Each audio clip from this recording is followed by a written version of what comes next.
नमस्कार, मैं हूं रवीश कुमार। बहुत कम समय में पूरे देश और दुनिया की खबरों पर नजर डालते हैं, तो आइए आज के मुख्य समाचार में देश भर की तमाम बड़ी खबरों को जानते हैं। आपसे हाथ जोड़कर रिक्वेस्ट है कि इस वीडियो को आखिर तक देखना और हमें सपोर्ट करने के लिए हमारी चैनल को सब्सक्राइब करें। और आप हमारा वीडियो कहां से देख रहे हैं, कमेंट बॉक्स में जरूर बताइए। राहुल गांधी द्वारा हरियाणा चुनाव में 25 लाख वोट चोरी के आरोप लगाने के बाद पूर्व सीएम भूपेंद्र सिंह हुड्डा ने कहा कि बीजेपी और चुनाव आयोग ने मिलकर हरियाणा की सरकार चुराई है। आरोप लगाया कि पोलिंग के बाद वोट प्रतिशत 61.19 से बढ़कर 70.9 कर दिया गया और हर सीट पर औसतन 15,175 वोट बढ़ाकर दिखाए गए। जबकि कांग्रेस नेता वर्धन यादव ने दावा किया कि बादशाहपुर सीट पर बीजेपी ने 74,062 वोट फर्जीवाड़े से जीते और हुड्डा ने कहा कि बैलेट पेपर की गिनती में कांग्रेस आगे थी, लेकिन ईवीएम गिनती में पिछड़ गई, जो लोकतंत्र के लिए गंभीर संकेत है।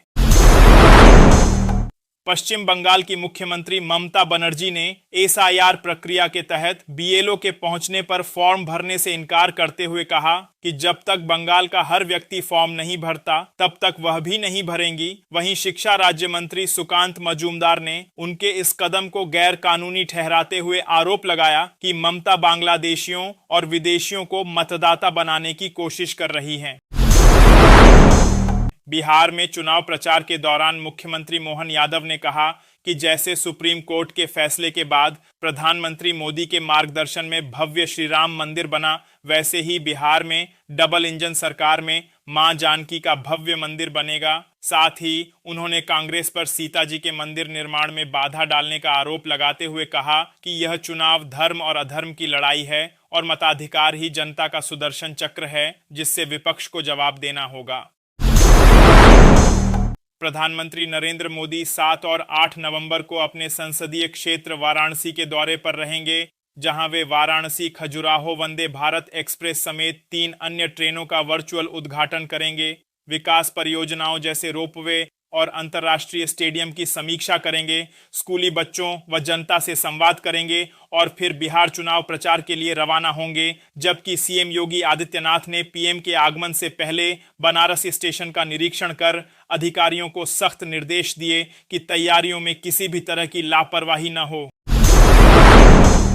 कांग्रेस ने डिप्टी सीएम अजित पवार पर आरोप लगाया कि उनके बेटे पार्थ पवार की कंपनी को पुणे में करोड़ों की सरकारी जमीन मात्र 300 रुपए करोड़ में दी गई और 21 करोड़ की स्टैंप ड्यूटी माफ की गई। इसे सत्ता का दुरुपयोग बताते हुए कांग्रेस ने एसआईटी जांच और अजित पवार के इस्तीफे की मांग की, जिस पर सीएम देवेंद्र फडणवीस ने मामले की जांच के आदेश दिए और 2 अधिकारियों को निलंबित किया।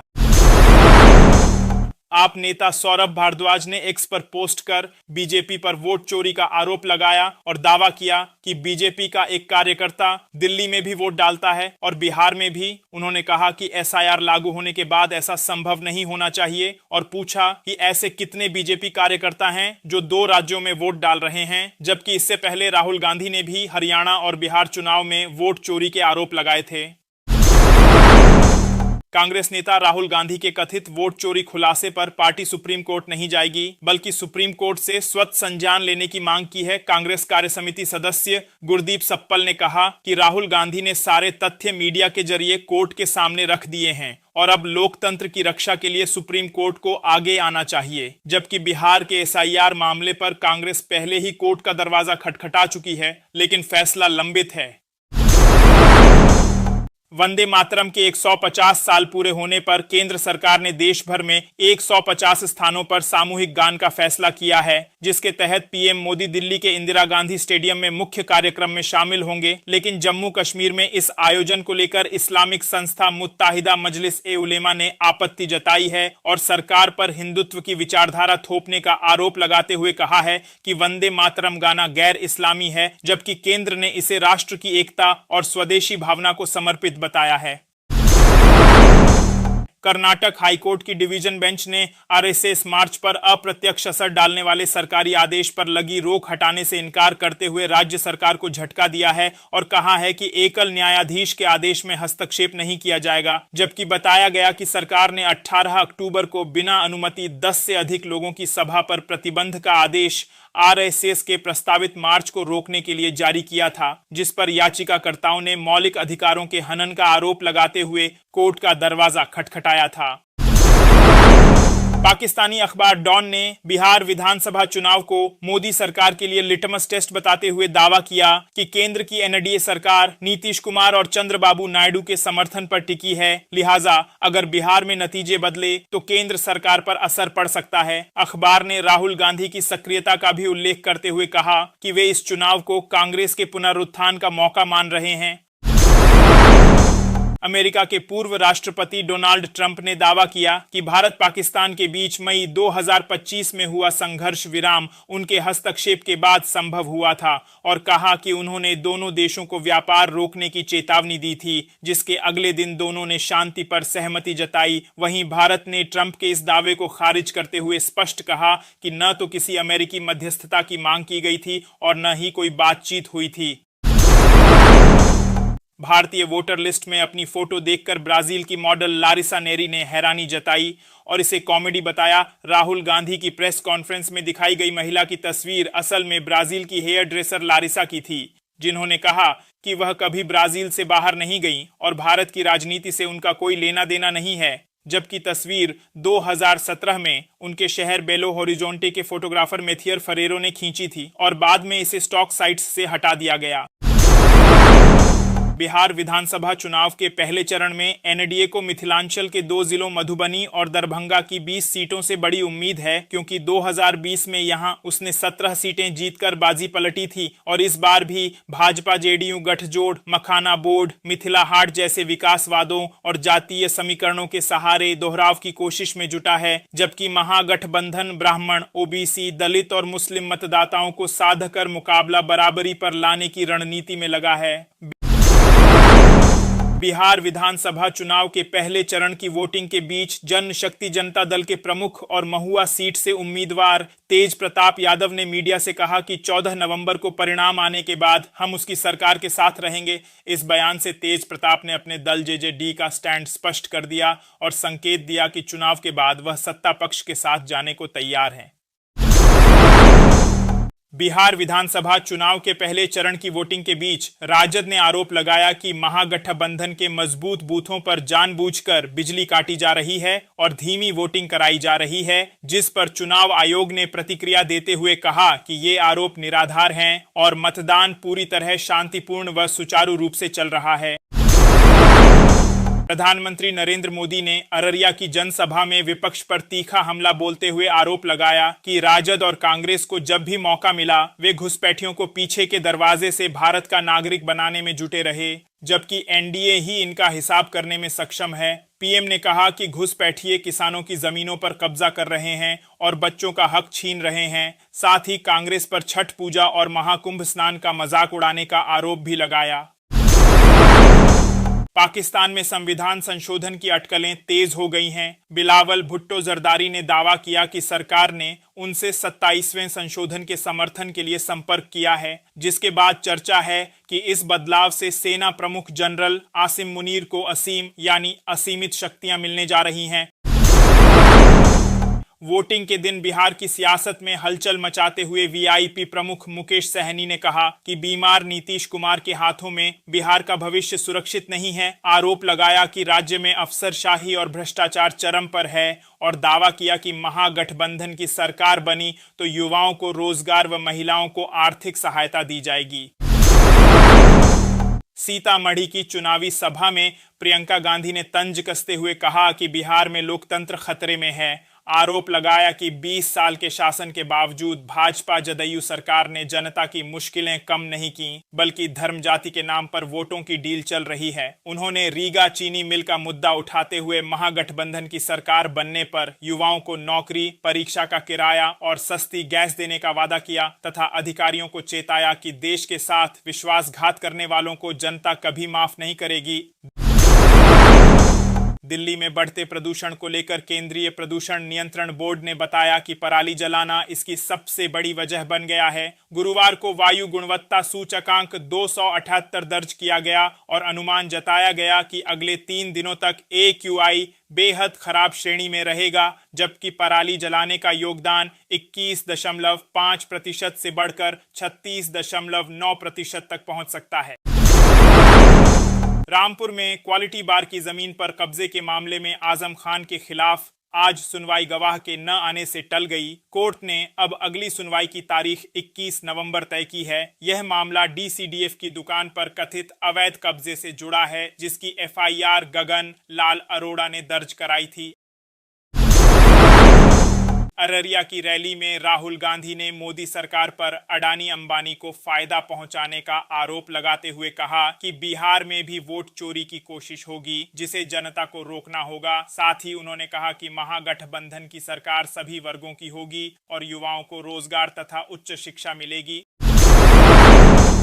प्रधानमंत्री नरेंद्र मोदी 8 नवंबर को शाम 5 बजे सुप्रीम कोर्ट में कानूनी सहायता वितरण तंत्र सशक्तिकरण पर राष्ट्रीय सम्मेलन का उद्घाटन करेंगे और नालसा द्वारा तैयार सामुदायिक मध्यस्थता प्रशिक्षण मॉड्यूल का शुभारंभ करेंगे। साथ ही सभा को संबोधित करते हुए न्याय प्रणाली को सशक्त बनाने पर जोर देंगे। 2 दिवसीय इस सम्मेलन में कानूनी सहायता बचाव परामर्श प्रणाली, पैनल वकीलों, अर्ध कानूनी स्वयंसेवकों, लोक अदालतों और वित्तीय प्रबंधन जैसे विषयों पर चर्चा होगी, जबकि नालसा द्वारा अब तक 44 लाख से अधिक लोगों को कानूनी सहायता प्रदान की जा चुकी है।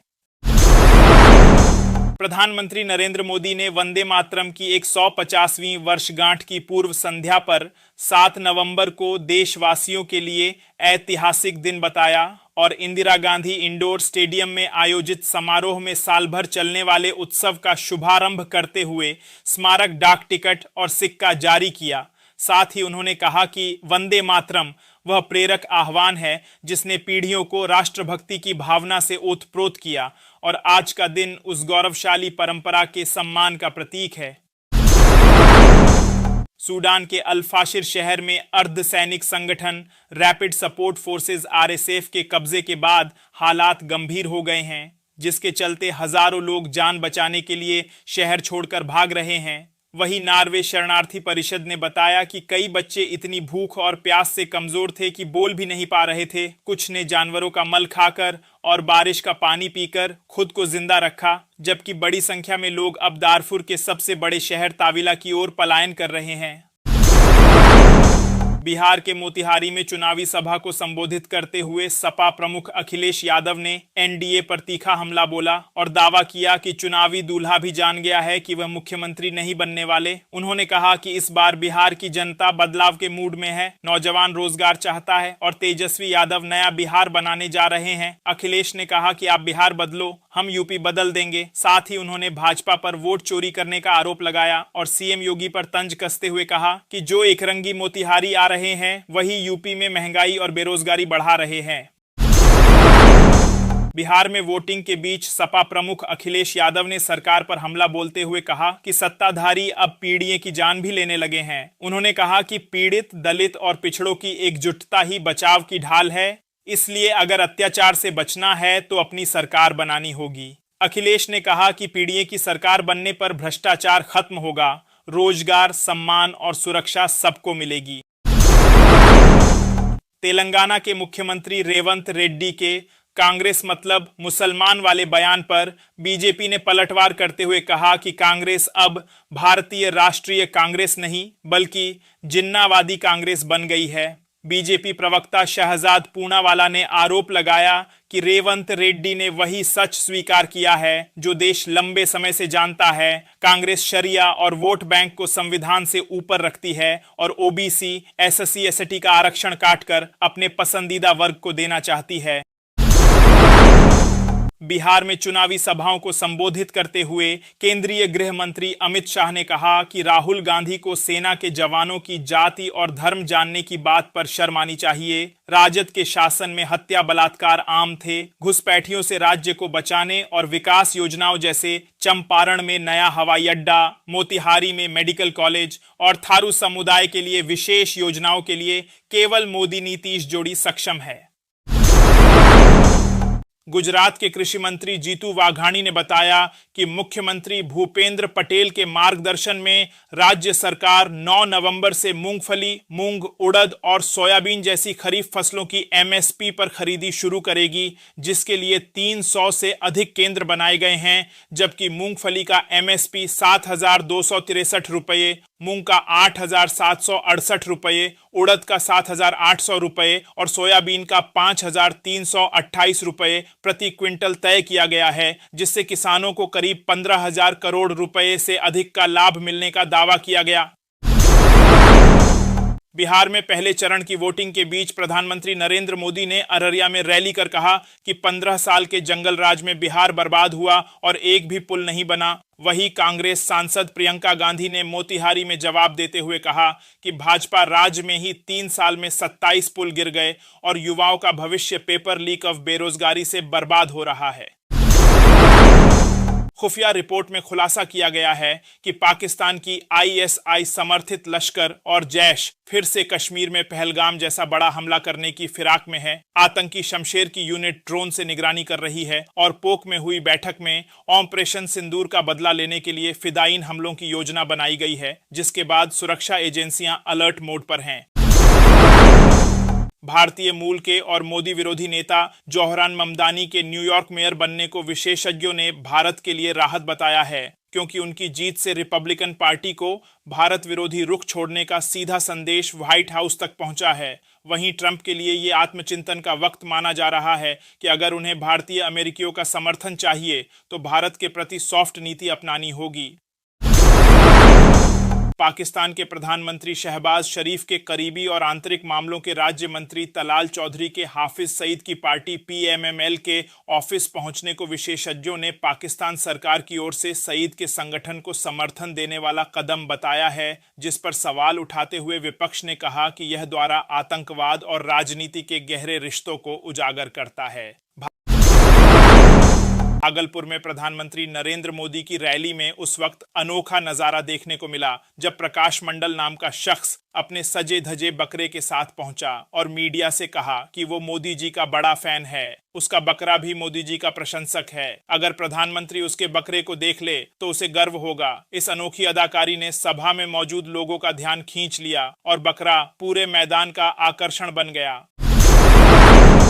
बिहार विधानसभा चुनाव के पहले चरण में 18 जिलों की 121 सीटों पर रिकॉर्ड 64.66% वोटिंग के बाद प्रधानमंत्री नरेंद्र मोदी ने दावा किया कि एनडीए को भारी बढ़त मिली है और कहा कि दूसरे चरण में भी एनडीए की लहर हर तरफ दिखाई दे रही है। साथ ही उन्होंने ट्वीट कर जनता जनार्दन के उत्साह को लोकतंत्र की जीत बताया और शुक्रवार को औरंगाबाद व भभुआ में संवाद करने की जानकारी दी।